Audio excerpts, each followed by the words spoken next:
Kleptomania എന്ന് വെച്ചിട്ടുണ്ടെങ്കിൽ inability of an individual to resist themself from stealing objects. അതായത് ആ ഒരു സാധനം കട്ടെടുത്തുകൊണ്ട് ഇവർക്ക് ഒരു ഉപയോഗം ഉണ്ടാകാൻ പോകുന്നില്ല, പക്ഷെ കട്ടെടുക്കാതിരിക്കാനും വയ്യ. ചിലപ്പോൾ തീരെ വില കുറഞ്ഞ സാധനങ്ങളാവാം. ഫോർ എക്സാമ്പിൾ പേന, സേഫ്റ്റി പെൻ, ഹെയർ സ്ലൈഡ്, ചില ഭംഗിയുള്ള മുത്തുകൾ.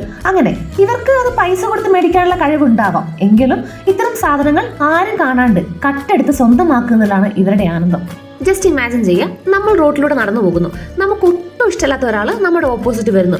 പെട്ടെന്ന് നമ്മുടെ കയ്യിൽ കിട്ടിയ ഒരു ഓലമടൽ എടുത്തിട്ട് അയാളുടെ തലക്കിട്ട് ഒറ്റയടി. എന്തിനാണ് തല്ലിയതെന്ന് ചോദിച്ചാൽ അറിയില്ല. അത് ഇമ്പൾസീവായിട്ടത് ചെയ്തു പോകുന്നതാണ്. എന്നാൽ ചെയ്തത് തെറ്റാണോ എന്ന് ചോദിച്ചാലോ അതേ എന്നും പറയും. ആ സമയത്ത് അങ്ങനെ തല്ലണമെന്ന് തോന്നി തല്ലി. ഇതിനെയാണ് ഇമ്പൾസീവായിട്ട് ചെയ്യുക അല്ലെങ്കിൽ ഇമ്പൾസീവ് ബിഹേവിയർ എന്ന് പറയുക. ഈ കൂട്ടർ പറയുന്നത് എന്താണെന്ന് വെച്ചിട്ടുണ്ടെങ്കിൽ ഇത്രയും ഭംഗിയുള്ളതായിട്ട് അവർക്ക് തോന്നുന്ന സാധനങ്ങൾ ആരും കാണാണ്ട് പോക്കറ്റിലോ ബാഗിലോ ആക്കിയില്ലെങ്കിൽ അവർക്കൊരു സമാധാനം ഉണ്ടാവില്ല.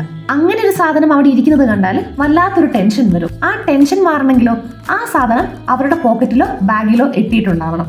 അങ്ങനെ ചെയ്ത് കഴിയുമ്പോൾ തുമ്മാൻ വന്നിട്ട് തുമ്മി കഴിയുമ്പോൾ ഒരു സമാധാനം ഉണ്ടാവുമല്ലോ, അതേപോലെയാണ് ഈ കൂട്ടർക്ക് ഫീൽ ചെയ്യുക. സോ ഇങ്ങനെ വിലപിടിപ്പില്ലാത്ത സാധനങ്ങൾ വല്ലപ്പോഴും ഒക്കെ മോഷ്ടിക്കുന്ന അവസ്ഥ ഒരു രോഗമാണ്, ക്ലെപ്റ്റോമാനിയ.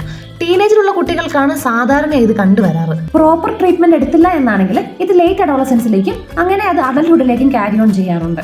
ചില ആൾക്കാർക്ക് മറ്റുള്ളവരുടെ സാധനങ്ങൾ അവരുടെ പെർമിഷൻ കൂടാതെ എടുത്തല്ലോ എന്ന കുറ്റബോധവും, എന്നാൽ മറ്റു ചിലർക്ക് അത്തരത്തിലുള്ള യാതൊരു കൂസലും കാണില്ല.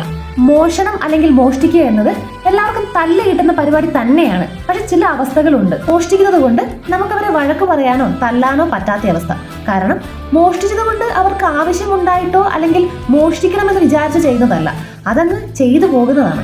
ഇപ്പോൾ എല്ലാവരും ചിന്തിക്കുന്നുണ്ടാവും, എന്തെങ്കിലും ഒരു സാധനം കട്ടെടുത്തിട്ട് എനിക്ക് ക്ലെപ്റ്റോമാനിയ ആണെന്ന് പറഞ്ഞ് ഊരി പോന്നാൽ പോരെയെന്ന്. അല്ലെങ്കിൽ മോഷണം എന്നതിനെ കുറച്ച് മോഡിഫൈ ചെയ്ത് നല്ല ഭംഗിയുള്ള, കേൾക്കുമ്പോൾ തന്നെ ആഹാ കൊള്ളാലോ എന്ന് തോന്നിപ്പിക്കുന്ന തരത്തിൽ ക്ലെപ്റ്റോമാനിയ എന്നൊക്കെ നല്ല സ്റ്റാൻഡേർഡ് പേരൊക്കെ ഇട്ട് വിളിക്കുന്നത് മോഷണത്തെ തന്നെ അല്ലേ എന്നുള്ളത്. എന്നാൽ അല്ല.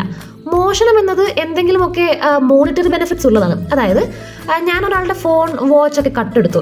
ഞാനത് കട്ടെടുത്തത് എന്തിനാണെന്ന് ചോദിച്ചാൽ അത് വിറ്റ് കാശാക്കാനാണ്. അത് മോഷണം. എന്നാൽ ഇവർക്കിത് വിറ്റ് കാശാക്കൊന്നും വേണ്ട. അവർക്ക് അതെല്ലാം മേടിക്കാനുള്ള സാമ്പത്തിക സ്ഥിതി ഉണ്ടെങ്കിൽ പോലും അവർക്ക് യാതൊരു തരത്തിലും ഉപയോഗമില്ലാത്ത സാധനങ്ങളായിരിക്കും ഇവർ എടുക്കുന്നത്.